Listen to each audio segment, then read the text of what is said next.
I loved Kota's character. Not only was it well written, but it also was incredibly acted. You could feel every inch of the passion Gakusano put into his role. Kota has never ever felt not as a real person.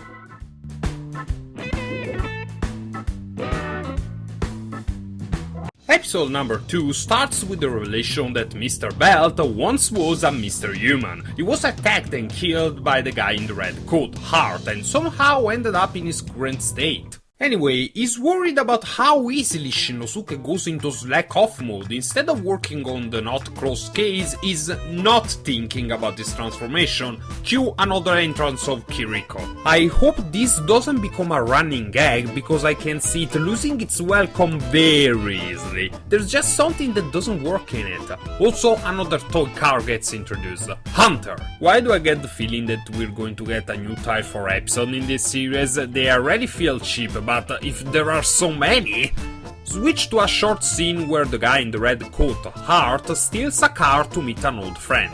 Back to the drive cave? No. Mr. Belt explains that the shift cars were made to serve humanity. Their enemies, the Roid Mules, are enemies of humanity, and since not everyone can become a drive, they need Shinosuke's strength. Except Shinosuke is not so convinced. If the shift cars can break through the slowdown, it's safe to guess that they and the Roid Mules share a common region. Bad Sun's silence is eloquent enough. Shinosuke needs to think about it some more, but Kiriko tells him to at least bring the drive gear with him, and we get a hint that Kiriko may have really wanted to be drive herself, but couldn't. He says he will work on the case more, but he has something to do first. Then comedic relief scene, not important, but a little funny. We find that the guy who Hurt wanted to find, who reminds me of Janouchi, is called Brain.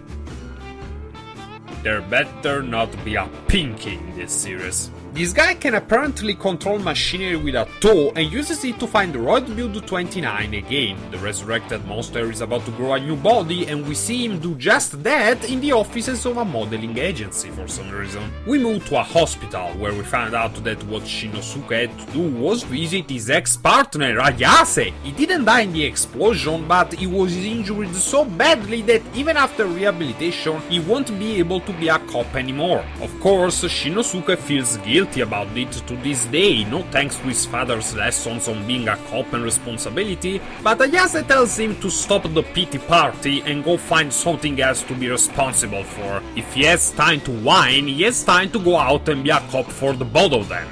Hey, I like Ayase already, and not because he tells Shinosuke off, he's just the kind of character I like. Then he drops his meds. Shinosuke picks them up and triggers a very cool sequence where he realizes exactly what the clues he collected mean. He strolls back into the SCU offices and lays out his theory. They weren't attempted murders, but aborted kidnappings. All the people who turned red were on some kind of meds or had a health problem, not Masuda Nobuo, which wasn't the monster itself. The monster just copied his face after kidnapping him. Jen confirms his theory by saying that indeed one of the red victims was with his girlfriend at the time of the attack. She's currently missing. The monster is looking for attractive, healthy people to kidnap and copy. This causes the whole team to go into high gear, each doing his thing, and again, this is a pretty cool sequence. I think this series' strength is here. More on that later. They eventually track the monster down to an amusement park. What they find is a bunch of people tied to a horse carousel, thus confirming Shinosuke's theory, and 29 also appears as a closer. He says Shinosuke can have them now that he's copied their most attractive features, and acquiring a perfect body by mixing those features made his monster form evolve. His slowdown effect now has a range of miles, and Gen still doesn't believe in his existence. Ugh, it's not funny. Stop it! Heart and Brain felt a surge of power too and decide to go meet their new powerful companion. 29 decides to hit the town, find even more people to copy, and the chase is on. Two monsters try to get in the detective's way, but Tridorn arrives and then it becomes a real chase as Shinosuke gets into the car, transforms while driving it, and then we have one of the lamest chase scenes I've ever seen! No, seriously, it's really lame. There's way too much CGI in this and not all of it good, also the editing. This is supposed to be a chase scene, but I can't feel any kind of speed from it. It's slow and unexciting. Up the frame rate already! There are some good parts, yeah, but they're the ones where we feel Shinosuke is actually making a high-speed chase instead of strolling on the highway. He eventually finishes off the two weaker monsters, which only leaves number 29 to deal with before he can kidnap other people, and in this scene, here, I realized exactly what feels wrong with this series so far, when Shinosuke's actor is replaced with a sweet actor. I will discuss it at more length in the conclusion, but some of you already know what I'm talking about, don't you? Anyway, while Shinosuke is at first wiping the floor with 29, he eventually is forced to, of course, pat on Hunter. The new toy shift car gives him the power of a grill shield, what?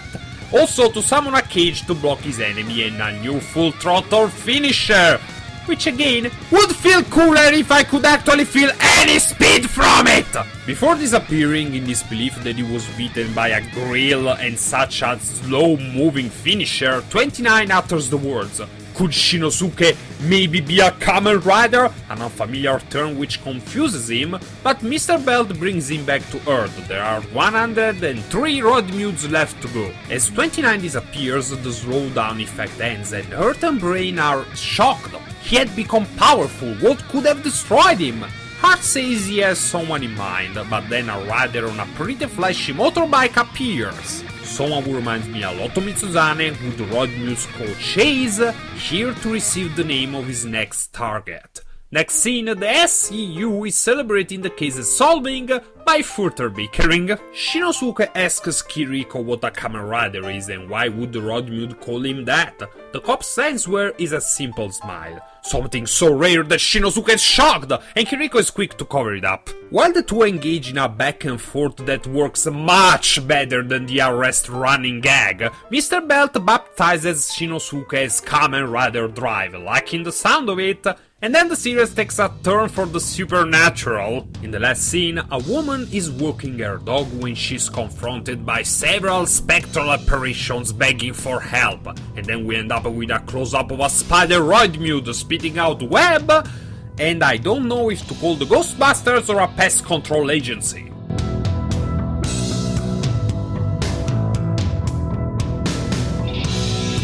Good things first. The investigation scenes and the fight scenes are great. I like Drive's style of fighting more than Gaim's. I don't mind weapon fighting, but mano a mano just feels more Kamen Rider to me. And when this goes full police drama, with Shinosuke and his friends hitting clues off each other, each doing their own part to solve the crime, it shines. When they go full crime fighting mode, these actors have incredible chemistry. Seriously, I want to see more mysteries appear just to see these guys interact this way again.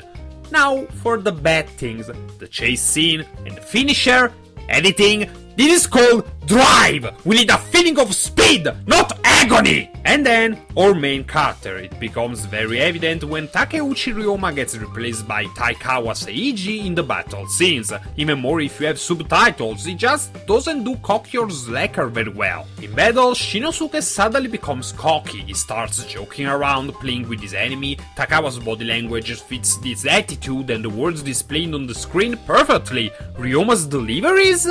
Not so much. Same thing when he tries to act the slacker or goofy part. I just can't feel it, it feels fake. But I think he just needs more time to get adjusted to the character. When he has to play serious business Shinosuke, fuck!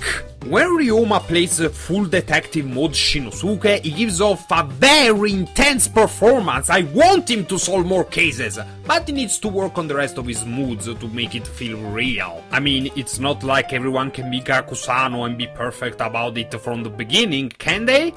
A man can dream though. Well, that's it for the second episode of Drive, Rider fans. What do you think of my analysis? The finisher and the chase scene were lame, period, but do you think I'm maybe being too hard on Ryoma? I mean, I'm not being that hard, but what do you think? Let me know in the comments or one of my social media accounts, and don't forget to subscribe if you still haven't. That helps a lot, just like sharing this video with your friends. Jane!